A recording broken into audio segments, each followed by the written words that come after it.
A partir de la semana, del fin de semana, nosotros ya tenemos un escenario estable, firme, de cómo va a ser la oferta electoral para el 13 de agosto, que son las elecciones PASO.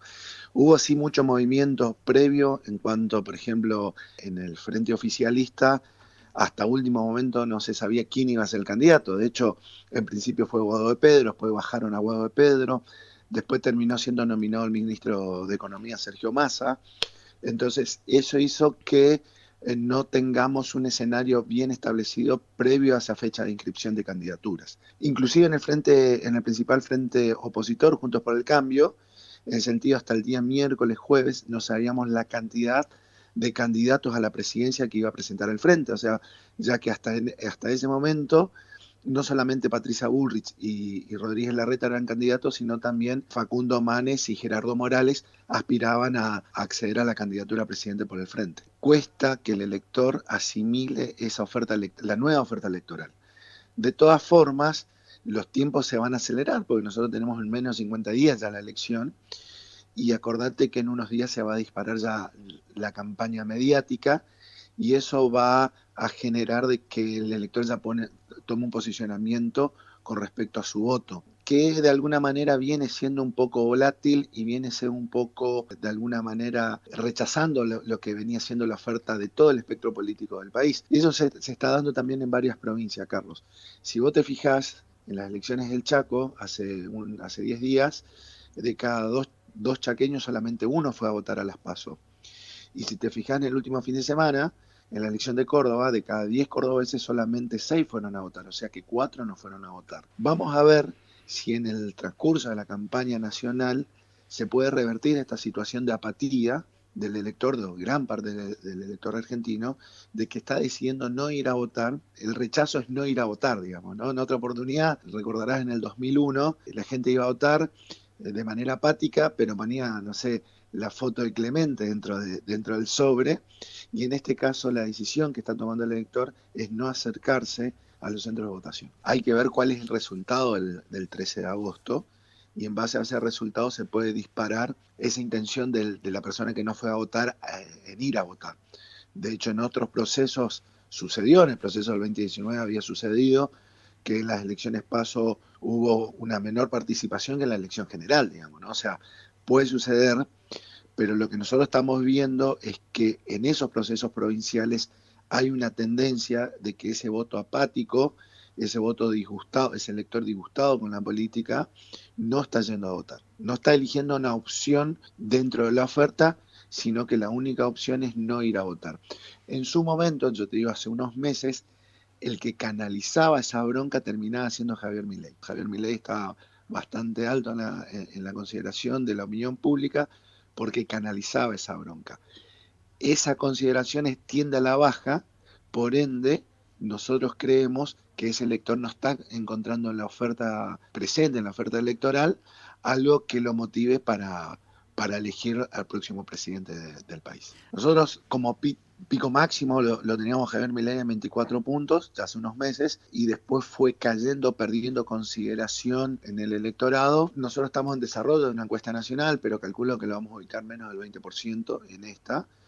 Y hay que ver cuando, como decís vos, el empuje de las estructuras, el empuje de los grandes frentes, hace también que se desdibuje un poco la figura de Javier Milei en el interior del país.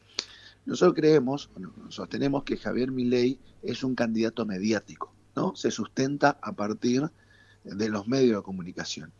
Y hace un mes, Carlos, los principales frentes son los que están en los medios de comunicación por la nominación de candidato, por sus internas competitivas. Hoy es mucho más atractivo ver la disputa que puede generar el Frente Juntos por el Cambio entre esa elección a priori pareja que van a encarnar Rodríguez Larreta y Bullrich que Javier Milei, digamos, ¿no? Termina siendo más atractivo eso, o terminó siendo más atractivo la nominación de los candidatos de Unión por la Patria.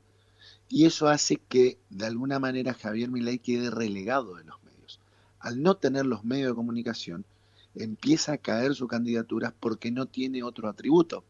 No tiene estructura, no tiene gobernadores, no tiene intendentes. O sea, al no tener ese foco mediático, pierde interés la candidatura de Javier Milei. Hay algo transversal que a todo el país, a todas las regiones, que es la cuestión económica y la cuestión inflacionaria, ¿no? Es el principal problema que ve un elector de Jujuy, un elector en la tercera sección electoral en Provincia de Buenos Aires, digamos, ¿no? Eso por un lado.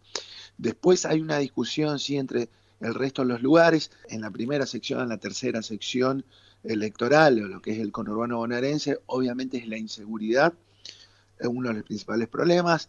Después, si uno va más al interior profundo, es la falta de empleo, la falta de trabajo, el principal problema, o los salarios.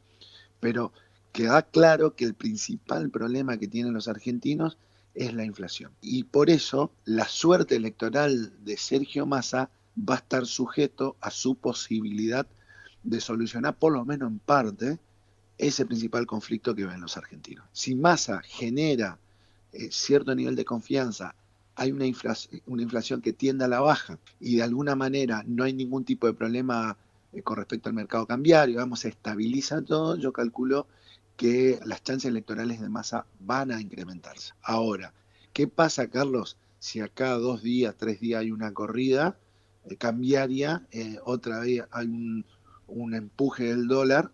Eso de alguna manera va a provocar una inestabilidad económica y obviamente va a perjudicar en términos electorales al ministro de Economía.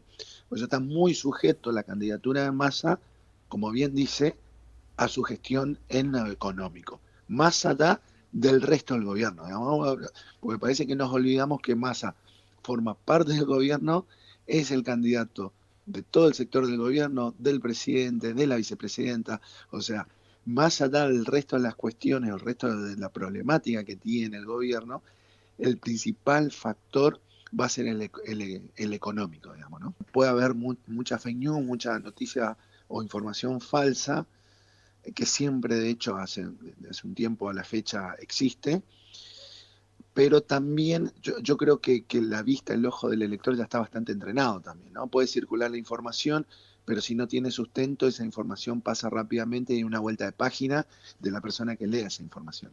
Ahora, si esa denuncia tiene algún tipo de sustento, sí puede provocar un daño en el apuntado, en la persona apuntada por esa información. Vos podés encontrar fake news, podés encontrar noticias falsas de un lado y del otro, pero por ejemplo en el caso del Chaco hay una cuestión concreta, hay una cuestión judicial, hay detenidos, esos detenidos estaban en la boleta del gobernador Capitanich, o sea, eso no es noticia falsa. Quizás después en el entretelón vos podés encontrar alguna ida y vuelta de información, pero el hecho concreto existe, es tangible. Lo mismo pasa en Jujuy. Si es cierto o no, no sabés. No, pero lo de Chaco es cierto, o sea, lo de Chaco es, No, no lo que sé te si quiero una decir, cuestión de apañamiento, claro, lo que te quiero decir, pero de, si de acompañamiento hasta que sucedió el crimen, que no te quepa duda, digamos. Los SENA estaban involucrados políticamente con el gobernador del Chaco, más compartían la boleta, compartían la oferta electoral, no eran punteros aislados que colaboraban eventualmente en una campaña. sí, Era un candidato a diputado, una candidata a intendente, del gobernador Capitanich. Ahora, que él es responsable del crimen, claramente no, claramente que no es así, pero también políticamente le pega esto al gobernador porque son allegados suyos políticamente. Somos Radio Noticias.